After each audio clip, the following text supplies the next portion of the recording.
اعوذ باللہ من الشیطان الرجیم، بسم اللہ الرحمن الرحیم۔ معزز ناظرین، السلام علیکم۔ میرا نام ڈاکٹر سلیم خان مروت ہے اور آپ لوگوں کو معلوم ہے کہ میں آپ لوگوں کے سامنے روزانہ کوئی نہ کوئی ایسا موضوع لے کر حاضر ہوتا ہوں کہ جس کا مقصد یہ ہوتا ہے کہ میں آپ لوگوں کو ذہنی امراض کے بارے میں شعور اور آگاہی دے سکوں۔ ذہنی امراض ہمارے معاشرے میں بہت عام ہیں اور ذہنی امراض کے علاج کے لیے سہولیات کم ہیں، اور جو سہولیات اویلیبل ہیں ان میں سے بہت زیادہ سہولیات آتھینٹک بھی نہیں ہیں۔ میں آج جس موضوع پر بات کرنا چاہ رہا ہوں، میں صرف ایبٹ آباد شہر میں اس کے اوپر بات کرنا چاہ رہا ہوں۔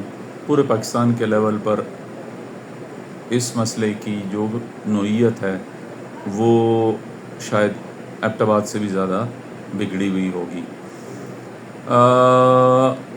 تو جس موضوع پر میں بات کرنا چاہ رہا ہوں وہ ہے چرس کا نشہ۔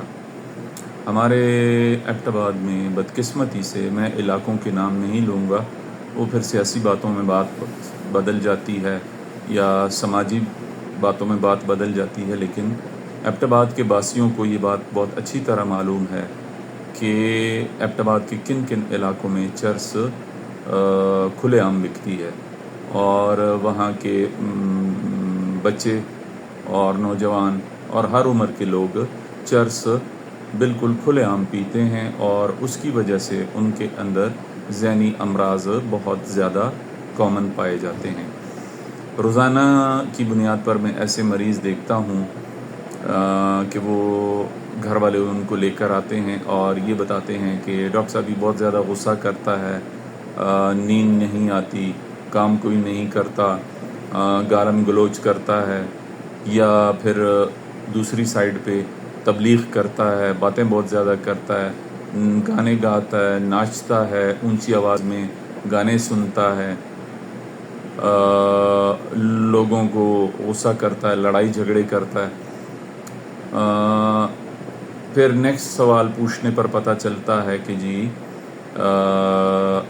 وہ سوال ہمارے ذہن میں موجود ہوتا ہے، ہمیں پتہ ہوتا ہے جب یہ باتیں پتہ چل جاتی ہیں کہ مریض کے رشتہ دار جو کچھ بتا رہے ہیں یہ کس چیز کی علامت ہے، تو ہمارا نیکسٹ سوال ہوتا ہے کہ کیا آپ کا مریض جو ہے وہ چرس کا نشہ کرتا ہے؟ تو وہ کہتے ہیں کہ جی بالکل چرس کا نشہ کر رہا ہے، کافی عرصے سے کر رہا ہے، اتنی مقدار میں کر رہا ہے، چرس کے نشے کے ساتھ آئس کا نشہ بھی کرتے ہیں۔ پھر اپنے تجربے سے یہ چیز میں نے دیکھی ہے کہ میں پھر علاقے کا نام پوچھتا ہوں کہ آپ وہاں سے تو نہیں بلانگ کرتے؟ تو پھر وہ بتاتے ہیں کہ جی بالکل ہم وہاں سے بلانگ کرتے ہیں۔ اب یہ ایک بہت بدقسمتی کی بات ہے، میں کسی علاقے کا نام نہیں لوں گا کہ آخر وہاں کے باسی کہاں جائیں، وہ کیا کریں کہ جب ان کے گلی محلوں میں چرس اور آئس بالکل کھلے عام ایسے بکتی ہے جیسے کہ آپ کو پیناڈال یا پیرسٹامول کی گولیاں کسی بھی دکان سے مل جاتی ہیں۔ تو یہ مریض مختلف قسم کی ذہنی بیماریوں کے ساتھ سامنے آتے ہیں۔ کچھ لوگوں کو ڈپریشن ہوتی ہے، کچھ لوگوں کو ڈپریشن یعنی ذہنی دباؤ، کچھ لوگوں کو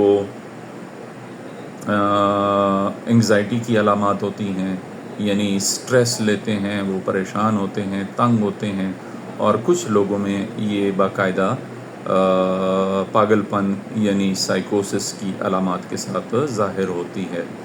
ان کے جو علامات ہوتی ہیں ان نشوں کے کرنے کی وجہ سے، تو اس میں پھر لوگ شک کرتے ہیں، غصہ کرتے ہیں، باتیں زیادہ کرتے ہیں، نیند نہیں آتی، اور کام کوئی نہیں کرتے، اور گلی محلوں میں لڑائی جھگڑے کرتے ہیں۔ گھر والے ان کو مختلف آج کل ریہیب سینٹرز کھلے ہوئے ہیں، ان میں ایڈمٹ کرتے ہیں۔ ریہیب سینٹرز میں کچھ دن رکھا جاتا ہے اور اس کے بعد وہ پھر واپس آ کر اپنے ماحول میں جا کر پھر وہی کام شروع کر دیتے ہیں۔ ریہیب سینٹرز میں ان کی جو بھی ٹریٹمنٹ ہوتی ہے وہ ان کا اپنا طریقہ کار ہے۔ میں کسی ریہیب سینٹر کے بارے میں کوئی ایسی بات نہیں کرنا چاہتا کہ مجھے کسی پر کوئی اعتراض ہے، ہر کوئی اپنے طریقے سے علاج کرتا ہے، لیکن جب تک ان مریضوں کا پراپر مستقل اور ایک کنٹینیوس علاج نہ کیا جائے، مستقل علاج نہ کیا جائے، ایک خاص طریقے سے ان کو کنٹینیوس یعنی چلتی ہوئی ٹریٹمنٹ یعنی چلتا ہوا علاج نہ دیا جائے تو وہ کبھی بھی ٹھیک نہیں ہوتے۔ ہوتا یہ ہے کہ یہ لوگ کچھ دن دوائیاں لے لیتے ہیں اور اس کے بعد اس ماحول میں واپس جا کر پھر وہی نشہ شروع کر دیتے ہیں۔ تو بعض ایسے بھی کرتے ہیں کہ وہ دوائیاں بالکل چھوڑ دیتے ہیں، اور بعض ایسے کرتے ہیں کہ وہ نشہ بھی کرتے ہیں اور ساتھ میں دوائیاں بھی استعمال کرتے ہیں۔ تو وہ خود کو بھی دھوکہ دینے والی بات ہے اور اپنے گھر والوں کو بھی دھوکہ دینے والی کی بات ہے۔ آپ نے یا آئس اور چرس کا نشہ کرنا ہے یا آپ نے ٹھیک رہنا ہے۔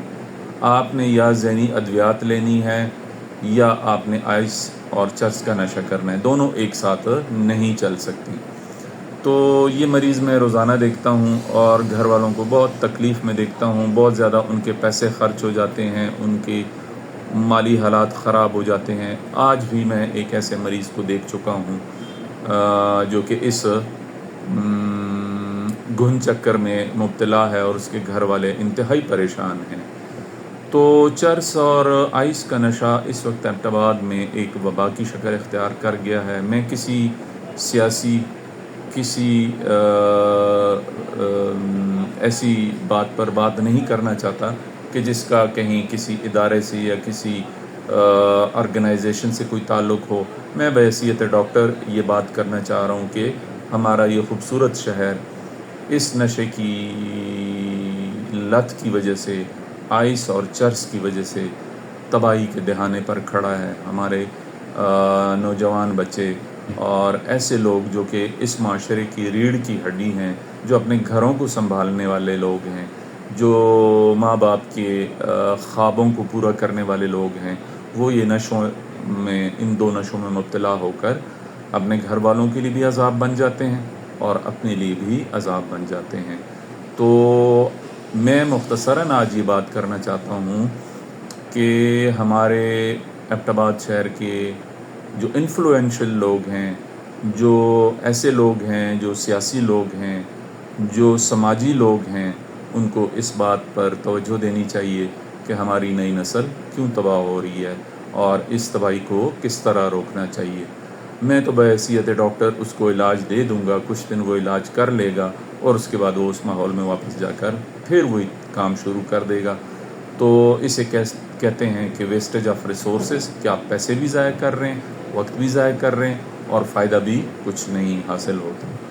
تو یہ ایک ایسا کام ہے کہ یہ صرف ایک ڈاکٹر کا کرنے کا نہیں ہے کہ وہ مریض کو دوائیاں لکھ کے دے دے اور اس کو کچھ دن اپنے پاس ایڈمٹ کر لے اور اس کے بعد سب کچھ بھلا چنگا ہو جائے گا۔ نہیں، بالکل ایسا نہیں ہوتا۔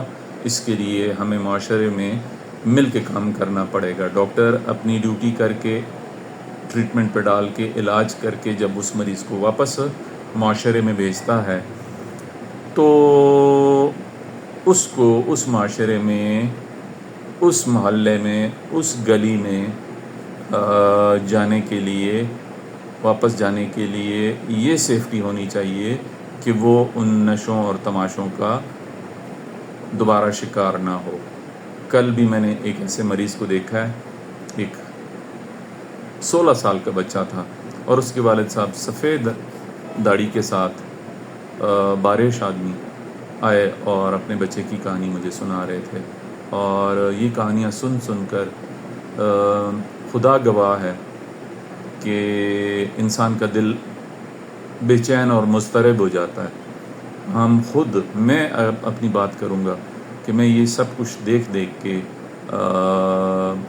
تکلیف محسوس کرتا ہوں۔ تو میں نے سوچا کہ آج اس موضوع پر بات کی جائے کہ چرس اور آئس کا نشہ، شراب اور باقی چیزیں تو اور بہت کچھ ہیں، لیکن یہ دو نشے ہمارے ایبٹ آباد کو ڈبو رہے ہیں۔ اور یہ اتنا خوبصورت شہر اور یہاں کے اتنے خوبصورت لوگ اور یہاں کے اتنے عزت مند، عزت دار لوگ کس گن میں مبتلا ہو گئے اور ان کے بچے کس بربادی کا شکار ہو رہے ہیں۔ تو کیا اس کے لیے کسی کو کچھ کرنے کی ضرورت ہے یا نہیں؟ تو میں آج اپنا پیغام آپ لوگوں کے لیے چھوڑ رہا ہوں میں نے اپنا فرض ادا کرنا ہے، میں ان مریضوں کا علاج کروں گا۔ آپ لوگوں کا فرض ہے کہ اپنے ارد گرد ایسے بچوں پر نظر رکھیں جو یہ کام کرتے ہیں، اور ایسے لوگوں پر بھی نظر رکھیں کہ جو آپ کے بچوں کو ان چیزوں پر ڈالتے ہیں، اور اس کے لیے آپ کو سماجی طور پر سامنے آنا پڑے گا، ورنہ ایبٹ آباد کے خوبصورت شہر اور یہاں کے خوبصورت اور عزت دار لوگوں کی زندگی میں ہمیشہ کے لیے ایک ایسا کینسر پھیل جائے گا جو کہ جس کا علاج پھر ایک سٹیج پر بالکل ناممکن ہو جائے گا۔ ابھی بھی وقت ہے کہ ہم اس شہر کی خوبصورتی اور اس شہر کی معصومیت کو بچا سکتے ہیں۔ تو مجھے اپنی دعاؤں میں یاد رکھیں۔